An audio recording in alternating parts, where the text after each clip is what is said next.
everybody, and welcome back to a special edition drop of the Press Break podcast. My name is Chelsea, and of course, as always, I have Tyler and Jamie along with me, and we are going to talk all things WNBA playoff games. Now, we are getting into the gritty of it. We have two semifinal series happening right now. New York versus Las Vegas, and then Connecticut versus Minnesota.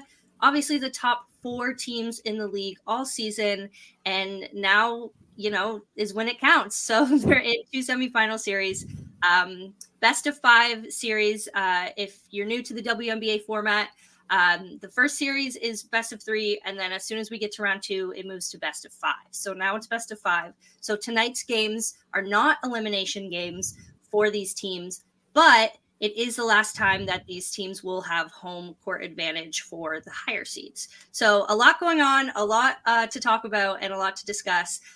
We're just going to get right into it and start with the Las Vegas Aces versus New York Liberty game 1, which was on Sunday during the afternoon. It was in New York. So New York still had that home court advantage, which is a little bit of a change from recent series between these two teams, just because Vegas has been so dominant over the past few years. But we're shaking it up this year, and this game was so surprising to me. So before I get into my thoughts, I'm just going to throw it to my co-host. So Tyler, what did you think of that game? First impressions, and any big things that stood out to you? Well, I think the biggest thing to me is Breanna Stewart. Like, it seems simple, but like truly, that's Stewie. Like, so here's the thing that I've kind of been saying this entire season is that A'ja Wilson is the day-to-day right now best player in the world, no doubt. Like, that's solidified. However, on any day of the week, Stewie can go and put up best in the world performances because she is. I mean, they're arguably the most stacked resume ever in women's basketball. Like, this is Stewie. And I think at times throughout this season, and understandably so, I don't think this was like anything wrong or done wrong to Stewie, but it's been Fee and A'ja kind of at the top of the conversation. And even Sabrina at times kind of sneaking more in there than Stewie. This was just kind of a reminder to the world, like, I'm Stewie. and just seeing, like, I'll tell you right, the moment where I was like, oh, it's one of those games was when she hit a transition 3. Because like that is like her signature shot, and I feel like we haven't seen that like a ton this season. But when I saw that first transition 3 go in, I was like, okay, I know what time it is. Yeah, exactly. Like it's one of those. So I think that was the biggest thing to me was, and also just kind of the Liberty. I think it's something that we could all assume that there was an essence of like revenge, quote unquote, for last year, but we haven't really like directly heard them talk about that. Whereas in the post game of this, like, Stewie kind of a reference where it was like, this is not bulletin board, but like, like we know why we're here, and we remember what happened last year and how we don't want that to happen again. So that was interesting to me just to actually hear them verbalize it. Like I said, I think we all knew realistically, like you could assume, but I think that's what makes this series so fun is because this is such a natural rivalry. Whereas like last year, it was just like, okay, these are the 2 best teams. Let's see what happens. Now there's a sense of get back, and that's like the best type of rivalry at times to me, where it's just like, I want to beat you because you beat me. And that was the essence that Stewie came into this game with and performed, had one of those type of Stewie games where she just efficiently tears you apart all over the court. And it was very fun to watch. Yeah, I mean, this series has like history now. Like these teams have history, which I feel like is like the like juice of any rivalry. Yeah. And I think the thing with the whole like conversation around like Stewie and A'ja and Fee, I feel like we're in this like weird era of like discussion where people can't really hold like multiple truths at the same time. Fair. But, like, 100% fair. We can have the conversation where like Asia's the best player in the world. He had a great season. And then we can also have the conversation of like Stewie's been playing the most elite basketball for the past, decade more? And at any point, she's just going to pull it out. And maybe she didn't have the best regular season. And maybe last season during this series, she didn't have the best, time. And I know there's like personal things that she revealed later on that were going on during that time. But at the same time, she has the resume to. That's Stewie, dog. That's Stewie. Like she's just going to like pull it out at any time. And I I love how she's able to like meet a moment. Like I just love that she's just like, yeah, let's go, and just like does it so calm.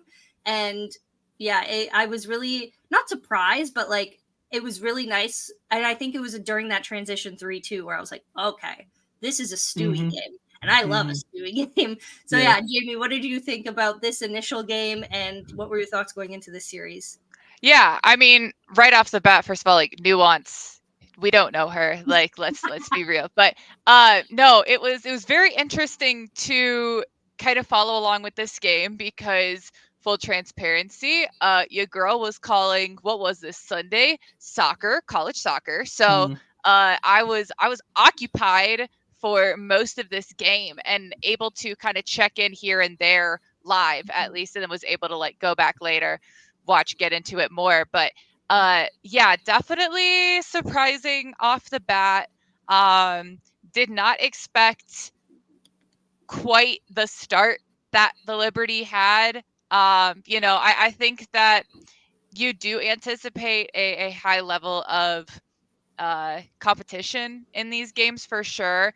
But for me, I think what really jumped out and was a little bit disappointing just because of the corner that I thought might have been turned for the Aces was the lack of bench production, the lack of support around the starters, I'll say, because obviously Kelsey had a pretty solid game. Yeah. Jackie didn't have her best shooting game, but she still was able to contribute really positively.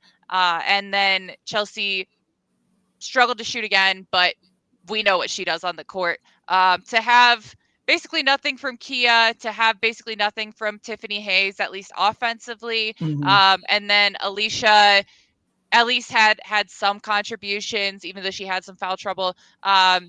Definitely lowers the ceiling a lot for the Aces. Yeah. Now, do I think that that's for sure going to be a huge danger? No, they can definitely turn the corner again, but I was really hoping that that was something that we would see more continuously. And then obviously the matchup with the Liberty is a little bit of a tough one for Sydney Colson. There's been so much discussion about getting her more solidly into the rotation and the kind of energy she brings off the bench. But at the end of the day, when you're playing against a team like New York that has so much height across the board, that is going to be a tough thing to do, especially when you have people that are struggling to contribute. You don't want to put someone in who's already kind of at a deficit. And so I'll be really interested to see if they try to work her in more next game, since you did see some of those struggles from Tiffany Hayes. But ultimately, I totally understand if they don't. And then on the other side for New York, you don't have a ton of scoring coming in off the bench, but you don't have a lot of misses coming in from off the bench. It's more of a lack of shots. They were able to get the ball to the people that they wanted to contribute consistently.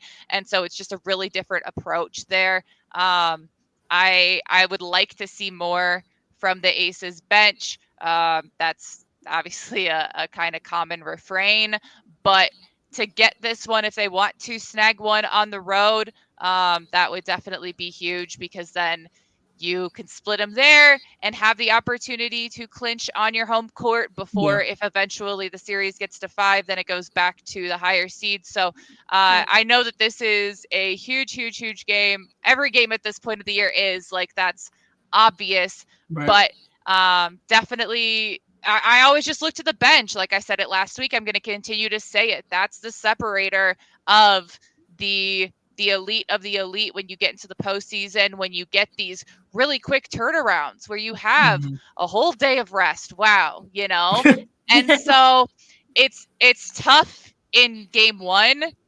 It's almost impossible in game 2 to win without bench contribution. And so that's going to be crucial for really both teams, I think, especially because they're going to be locked in on Stewie. Stewie had her big night. She's going to continue to put up good numbers. She's a great player, but I don't think that she's going to be able to score, a third of her team's points, over a third of her team's points every night and win. Yeah.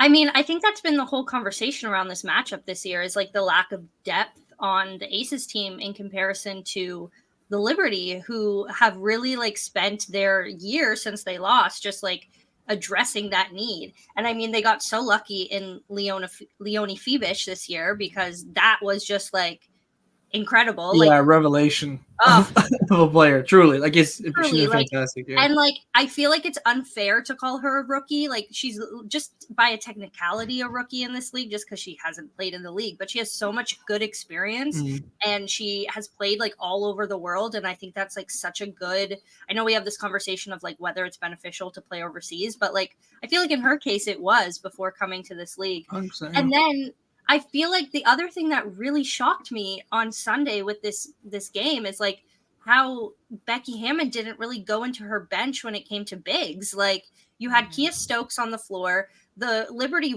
was not guarding her whatsoever, which somewhat fair, / really fair. But then like you have Megan Gustafson on the bench. You have Queen Egbo on the bench, which I honestly didn't even remember until I saw someone on Twitter talking about that after the game. I was like, oh yeah, you have like these, you have a few like good options to at least try in game one and see if they can get something going.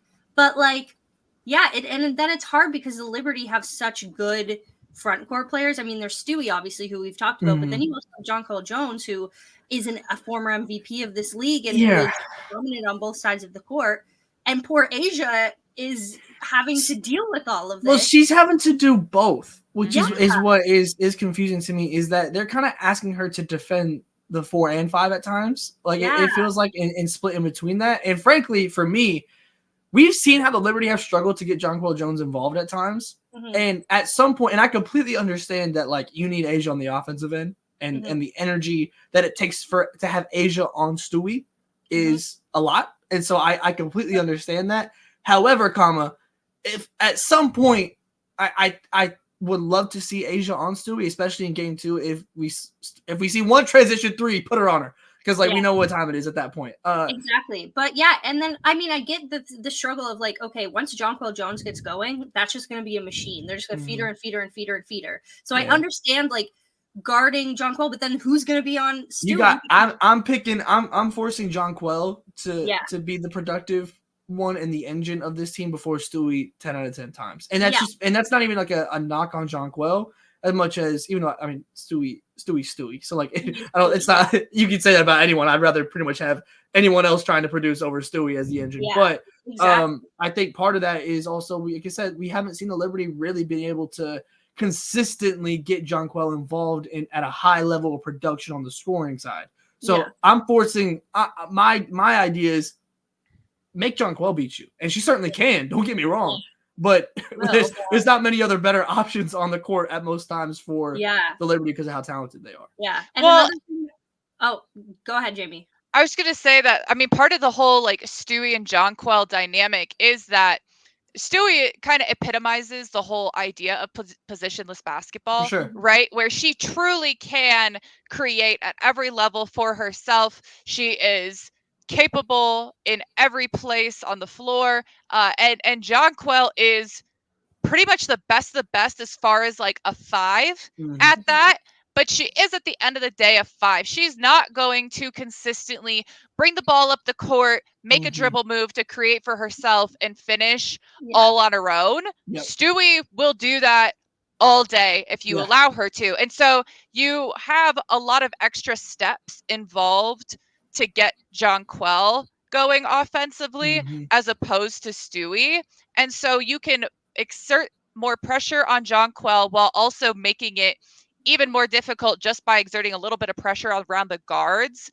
With Stewie, it really so often can just be those one-on-one or the help situations. And so it's a lot simpler. Like, it's not simple, it's simpler to take Jonquel out. And so you have to really lock in on, all right, what is our strategy on Stewie? And then you have more ways that you can pick it up and you can cut things off for Jonquel as opposed to Stewie, where it's really one-on-one a lot of the time. Yeah, I agree. And I mean, before we move on, the other thing that I do want to bring up about this game was Sabrina, because Sabrina was absolutely really on fire. And I just love, like, again, going back to this rivalry, like, I love off the court almost dynamics. I mean, we had Spike Lee in there, and him and Kelsey Oh, were awesome. like chipping, and I loved it. I was like, yes, Spike Lee. People didn't like it. I was like, bro, this is Spike Lee talking trash in playoff. I had posted a clip, and people were in my mentions being like, not liking it. Bro, this is playoff basketball, New York, Spike Lee talking trash. Like, I promise Kelsey loves it. Oh, 100%. But it truly does not get more real hoops than Yeah. Spike Lee talking trash during a New York playoff game. Oh, yeah. I can't imagine not having fun with that. No, it was incredible. Going crazy. It was incredible. And I think what she was saying was like, keep talking. I love it. I love it. And like, he was just egging her on. And she's not like blasting him either. It's not like he's crossing lines. No. And I think it honestly just like is, and I'm not going to like make it about like gender dynamics or anything, but like, I think it's just so cool that like that can still happen. And like real people like us are like, oh yeah, that's like real hoops. Whereas like some people are going to be like, you shouldn't be yelling at her. She's a girl or whatever. But like, no, I just think, like Tyler said, like that's real playoff. That's as true as it gets. It comes from a base level of respect, like and that's where people want like, oh no, we all want to like hold hands and sing Kumbaya. Like, no, this is competition. Like, let's be real, please. Let's get Spike Lee heated. But then the thing that makes it so great is that like him and Kelsey like kind of having some beef made Kelsey better, but then at the same time Sabrina was just going off and like pointing at him, and they were having a good back and forth. And the atmosphere was so great. But yeah, shout out to Stewie, or not Stewie, well yeah, shout out to Stewie, but like not shout Stewie out to Sabrina for like they needed her to like hold it down, especially when it kind of got scary with like Stewie getting her like foul trouble. But Sabrina was like, hey, like I've been with this team since we were in the trenches, and I'm gonna hold it down right now for this fourth quarter while the Aces are kind of having a surge. And that surge was all Kelsey Plum. So shout out to her because she was just like bucket after bucket after bucket. But yeah, it was, and like to be able to do that while Chelsea Gray was being held to like, I think it was like 4 or 5 points. 4 points, yeah. 4 points and like 1 assist on the game, which is just unreal. Unreal. Like, New York shut her down, which is nuts because literally in the last game that Vegas played, we were like, Chelsea Gray is the glue to this team. And then New York looked like she was back. Yeah. And well, that's not incorrect. Like she is in a lot of ways the glue to the team. And so they identified that. Yeah. Like shout out Sandy and the whole coaching staff for like, planning what they were going to do about her. And I mean, Asia Wilson still had 21 points, but like 21 points for Asia it was like, the standard that we have for Asia is so high that 21 points felt quiet. Yeah. And like it didn't like you could feel Kelsey's 24. Yeah. And at times that you weren't always feeling Asia's 21, if that makes sense. And that's truly just based on we have such high standards for what Asia Wilson has. You can say it's a great game, but you can say that she needs greater games for them to win, and that's not necessarily her fault. And that's just the reality. Build. Like that is like because usually, and I think in past years I've kind of deemed it the Asia +1, where if you have Asia getting your Asia buckets of 20 plus, and then you have one of your other core players getting 20 plus. Usually the rest kind of rounds out, and I think that's where Chelsea Gray missing her was like the big kind of like difference here, just the assist, the creation. That's assuming everyone else is like average. Exactly. And when you have Chelsea down, you have the bench scoring down. Jackie has 17, but it's not the most efficient. Like when you have people lesser but below the average, to your point, that Asia +1 doesn't really work. And Asia, either the others have to step up or Asia is somehow going to have to be asked to do even more. So, which is nuts. But moving on now, we're going to move on to the second semifinal matchup, which was a bit later Sunday night. Minnesota Lynx versus Connecticut Sun in Minnesota, game 1. Wild. Start to finish. Very fun game. It was. While New York definitely dominated the first game, this game was so back and forth, so like evenly matched. I do love this matchup in the sense that like it's like a truly like gritty. Like these two teams have such good defense and they match up so well together. So I mean, I'll throw it to Jamie first, just because she's our Minnesota strong over here. Obviously the game didn't go probably how you wanted because you lost. But curious about your thoughts and like what happened there for Minnesota at the end, because it really was at the end that they kind of lost it. I mean, I think that in a lot of ways, it's an understandable struggle in this game. Well, I mean, this has been a contentious matchup all season, but especially to have the turnaround of the way that they played against Phoenix, the way that they were able to play against Phoenix, and the kind of play that they faced from Phoenix, it just is completely night and day with the Sun. The Sun. Got Got it. Mercury to the Sun. Okay. So I think it's understandable. It's tough because in your first series, you have a team that flat out, I said it after the first game, I was even more justified after the second. They flat out could not guard Napheesa Collier. Like they didn't have anyone that matched up with her. They didn't have a strategy to cover her in a way that was going to be effective. And then you come up against a Sun team that maybe can guard her the best of anyone in the league because they have so many elite defenders, because they have such versatility that they can guard her on the perimeter, they can guard her inside, they have great help defense, and then they're pressuring the rest of the team, so they're making it really difficult to feed the ball in her preferred spots, even if they get into a bad situation, buried deep or something like that. So to have to go from Fee can do it all to, oh wow, it's really difficult to get Fee involved, is a really difficult turnaround. And that's not to say that Fee had a rough game. Obviously, I mean, she dropped 19, shot over 40%, had 9 rebounds, had 4 assists, but still had 4 turnovers, and so a lot of that is because of the pressure that came from the Sun, and then you're trying to get other people involved. Well, your ball movement just isn't as crisp because the Sun do such a great job of stopping you from getting what you want. They're extremely scout oriented. They are so, again, they're versatile. They are kind of the Lynx counter, where that is what the Lynx have hung their hat on, where they're able to switch almost every screen. They're able to, get into passing lanes. And so you have these two teams that are extremely capable offensively, but have been able to really boost their play by being solid on defense. And the Sun came out on top as a result. At the end of the day, like, the Lynx aren't going to have a whole lot of 25% shooting games from 3 and win. They're not going to have a lot of 25% shooting games from 3. So then when that happens, it's really tough to overcome that. I do think that there are very obvious adjustments to be made. You also can't have Marina Mabrey go 6 for 11 from 3. She made some absurd shots. She made some absurd shots, but there were a lot of shots that were just way too open.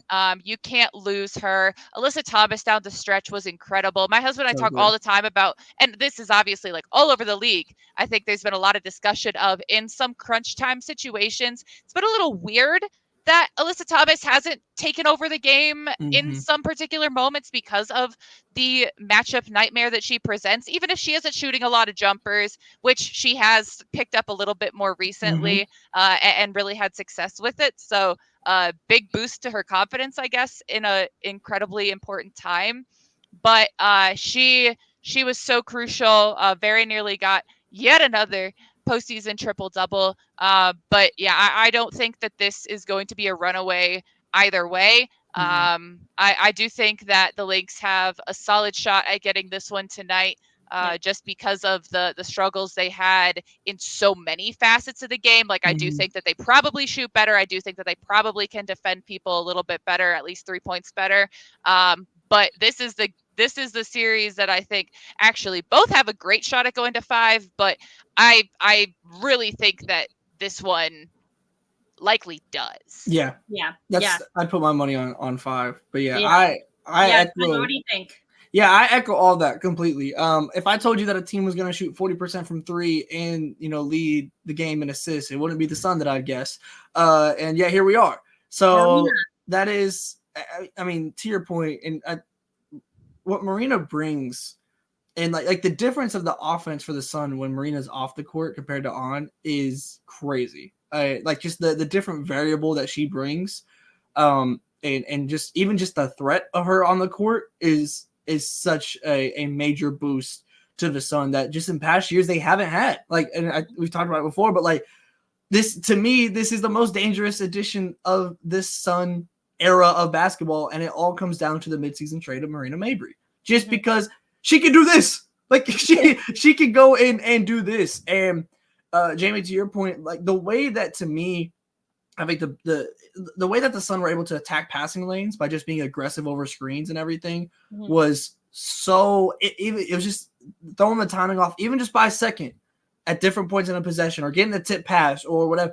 It's the biggest thing coming into this series for me was Connecticut going to be able to knock Minnesota out of their championship habits? Because I think they have the best habits in the league. And they did that. Like they just completely, whether it be, you know, Courtney Williams and Napheesa Collier not really kind of been able to get the pick and roll game going, or, you know, if even just Courtney Williams not making mid-range shots. This is the most mid-range shots I've ever seen her miss in a game. Like what it feels like one of the most automatic shots in the entire league is a Courtney Williams mid-range, and she shot 3 for 12. Yeah. That is unheard of to me. It feels like, you know, like we're just seeing her shoot like that inefficient for her standards. And that's the biggest thing to me is I feel like it is more likely for Minnesota, especially with these two coaches, which is going to be so fun to watch, like the chess match between these two coaches. But like Cheryl Reeve, it feels more likely to me that in game 2, she's going to find a way to get back to championship level habits. They're habits for a reason, because you've been doing them all season. And with that comes playing championship level basketball again. And like, it's not like this game was a blowout or like a non-close. Like I think every game between these teams have been like within 5 points, if I'm not mistaken. They haven't had a game all season that hasn't been within 5 points. Yeah. So like this is what we should have expected and did expect. Like with this, like this was always going to be close. And I don't think that either of these teams thought anything otherwise either. I'd be shocked if they thought anything otherwise. So yeah, I would just, I think also a player that was really important, it kind of goes back to the Mabry point as well, is Veronica Burton in this game. Not a ton on the box score, but 5 points, and they felt timely as well. Like the ones like where it's just like, even just being like, I'll shoot it, whatever. Like 7 shot attempts. Well, and defensively so scrappy. Exactly. And I think that's where in past years you've had defensive scrappy guards for the Sun, but you haven't had a Breanna Stewart next to them. So now it just elevates to me the defense that they're able to bring when you're not. Because the thing that has always kind of bothered me with the Sun in past years is that, you can get the stops, but you can't go on a run because you're not scoring consistently on the other side of the ball at times. Now you have the kind of better balance here where you still have all your defense. That hasn't gone anywhere. And now Breanna Stewart is also doing these type of things. Because like DeWanna Bonner didn't have a great game. Like she was 4-17. If you're a Lynx fan, like I'm frustrated that we didn't take advantage of that type of DeWanna Bonner game, because I don't know how many of those are coming. So like that, like there's the ability to overcome things that the Sun, I feel like, haven't always had, because they've been one-dimensional for so much of this era of Sun basketball. When something goes wrong, they haven't really had a pivot at times. Now they have more pivots than they've ever had, on top of what already made them great before. And that showed through greatly in this game to me, and especially with the defense that they played on the guards for the Lynx. Yeah, well, I think like the one thing that I'll talk about is just the fact that like everything was going so well, I think, for the Lynx until the fourth quarter. Like I think the fourth quarter is really where they fell apart in a sense. I mean, I was watching and it felt like for the last few minutes of the game, where the game was still within like 1 or 2 points, the Lynx couldn't get a bucket. And like that's obviously unacceptable.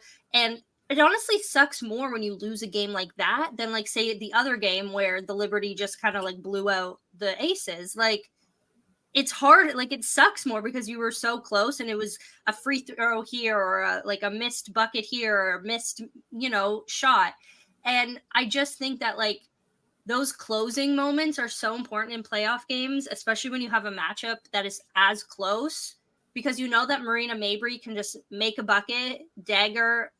Alyssa Thomas is always going to make that one-handed the push shot put. I don't know how that goes in, but man, are we sure Labrams are necessary? I don't think so, because she's doing this without them. So I don't. So, I feel like humans have evolved past Labrams. Yeah, which Alyssa Thomas is proving. But I think that like where the Lynx really lost it was obviously in those last few minutes, because you just needed someone to step up.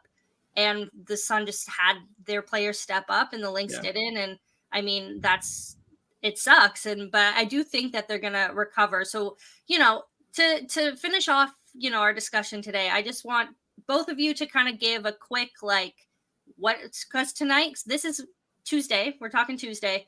Tonight we have a game versus Liberty Aces. I think is at 7:30 Eastern, and then Minnesota Connecticut is 9:30 Eastern. I'm the only one here in Eastern time, so sorry, y'all. We're I'm in Mountain Time now. Oh wow! See, Jamie's just everywhere. Yeah. Still in the middle. Yeah, in the middle. We're coast to coast. Oh, shout out Karina and Calvin. But, which they'll have something coming out, I believe, tomorrow. But yeah, so tonight we have 2 games. Just give me your quick, what do you think is going to happen tonight? And then by the time we talk again, these series might be over. Who knows? So give me your predictions for tonight, and then who you think is coming out and going to the finals, and in how many games, Jamie, go? First, I want to also give a quick credit to a player that we didn't mention in our whole discussion of Sun Lynx, but is obviously important. Well, what you're thinking also, but actually, I want to give credit to Dejanay Carrington because she did not have like one particular eye-popping stat, but she was 50% from the floor for 13 points. Yeah. She had 9 rebounds, 4 assists, did not have a turnover, 2 steals, and she played all 40 minutes. Like, that's incredible. I also want to reiterate again, I didn't see anyone like calling me out as a hater, but like my entire case for her not getting most improved was based on her being underrated last year. I will reiterate that. So like, congrats to her for most improved. I mean, look, we know who got the right case. And she goes out and she has a great game here. On the other side, our kind of counter there, Bridget did have like a great game. She was the most efficient player in the game for Minnesota. She was really the only person that was able to consistently find solid shots, but just not quite enough to overcome the other struggles they face. But I wanted to make sure that I shouted out Dejanay because she did have an incredible game. She is such an incredible added dimension just all over, and especially the rebounds, I feel like in this game were massive. And she makes herself so invaluable. So wanted to get that out there. So beyond that, for tonight, I do have the Lynx bouncing back. I don't think that they lose back-to-back at home with their backs against the wall. And like I said, for various reasons, I think that they have so many small tweaks in the defense that make a massive difference. They have so many small things on offense that make a massive difference. Even if you get slightly better three-point shooting, or you get Courtney making her mid-range, or you lock down defensively a little bit more on the perimeter, like any of those things can make 3 points of difference. So I think they get that one. On the other side, I don't know. I really think we can see another Liberty win. Like I just think that I don't know how much I trust the Aces bench to be able to make up enough production to really contest if the Liberty can get more production out of their bench tonight, because as I mentioned, they didn't get a ton in the first game, but they really didn't need it. And beyond that, obviously Asia's going to do her Asia things. I think that Kelsey has been solid, but we know that the rest of the supporting cast has had a lot of ups and downs this season. And so I very much can see Vegas going back home down 2-0. And I think they can extend this to 5. At this rate, I don't think they do. I think that it would be a 4-game series, and I think it's Liberty. And then I think Lynx Sun goes 5, and because I am superstitious, I'm not making a pick. I'll make a pick. I don't care. Look, I agree on both games tonight. I just think right now the Liberty just have so many more ways to win, depending on how a game goes. Whereas the Aces currently right now, it's like, save us, Asia Wilson, you're our only hope.